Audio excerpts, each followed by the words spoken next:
ముద్రగడ సంతాప సభలో బోండా ఉమా తాను పక్కపక్కనే కూర్చోవడం చంద్రబాబుకు నచ్చలేదన్నారు అంబటి. బోండా ఉమని పిలిచి మాట్లాడుకున్నారు. అది వాళ్ళ పార్టీ వ్యవహారం, ఎవరితోనూ మాట్లాడకూడదు అనడం ఏంటి, కలిస్తే తప్పేంటి అన్నారు అంబటి రాంబాబు. గతంలో తాను చంద్రబాబు కూడా పక్కపక్కనే కూర్చున్నామన్నారు. అప్పుడు ఆయనకి అది తప్పు అనిపించలేదా అన్నారు. సంతాప సభలో పక్కపక్కన కూర్చున్నాం. అది మన రాష్ట్ర ముఖ్యమంత్రి చంద్రబాబు నాయుడు గారికి అది కడుపులో కాలింది. ఆ బోండామని పిలిచి మాట్లాడుకున్నారు, వాళ్ళు అడ్జస్ట్ అయ్యారు. అందువల్ల చంద్రబాబు నాయుడు గారు మాత్రం ఎవరితో అయినా కలవచ్చు, ఎవరి పక్కనైనా కూర్చోవచ్చు, కానీ కడమ సామాజిక వర్గాలు మాత్రం కొట్టుకు సాగాలి. వాళ్ళు మాత్రం కలిసి ఉండకూడదు.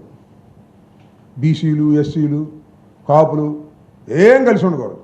ఆయన మాత్రం కలిసి ఉంటాడు. ఇది ఆయన థీరీ. ప్రజలు అర్థం చేసుకుంటున్నారు కదా.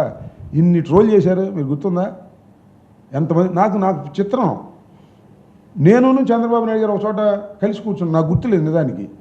ఐ థింక్ అది చీఫ్ జస్టిస్ లేకపోతే జస్టిస్ లేకపోతే గవర్నరు ప్రమాణ స్వీకారం సందర్భంగా నేను మంత్రిగా వెళ్ళినప్పుడు నాకు ఆయన పక్క సీట్ వచ్చింది, కూర్చున్నా.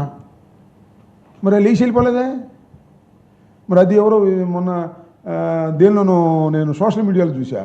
మరి అక్కడ ఎందుకు కూర్చున్నాడు? తనకేం న్యాయం వర్తించదు, ఇది మాకే వర్తిస్తుంది. సాయిరెడ్డి పక్కన కూర్చున్నాడు, అది వర్తించదు.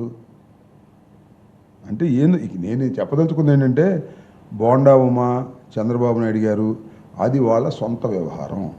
వాళ్ళు కింద మీద పడమను. అసలు బోండా ఉమకి ఇన్స్ట్రక్షన్స్ ఇవ్వమను. అంబటి రాంబాబు గారితో మాట్లాడొద్దు. అసలు తెలుగుదేశంలో ఉన్న కాపులతో తప్ప ఏ కాపుతోనూ మాట్లాడమని చెప్పమని ఇన్స్ట్రక్షన్ ఇవ్వమని. మాకేంటి అభ్యంతరం? కనపడితే నమస్కారం పెట్టకూడదా? కనపడితే పలకరించకూడదా? అంటే తెలుగుదేశంలో కనపడితే తప్పుకి వెళ్ళిపోవాలండి మేము. అవి నిన్న బోలెంతమంది జనసేన వాళ్ళు కనపడ్డారు, పలకరించాం. వాళ్ళని అడిగి ఏమయ్యా పలకరించమంటాడు. భలే పని, మాకు అదేం లేదండి పలకరించడం అన్నాడు. మా వాళ్ళే ఒక దినం దగ్గర నన్ను చూస్తే ఎందుకు భయం? చంద్రబాబు గుర్తొస్తున్నాడు నన్ను చూడంగానే తెలుగుదేశం వాళ్ళకి.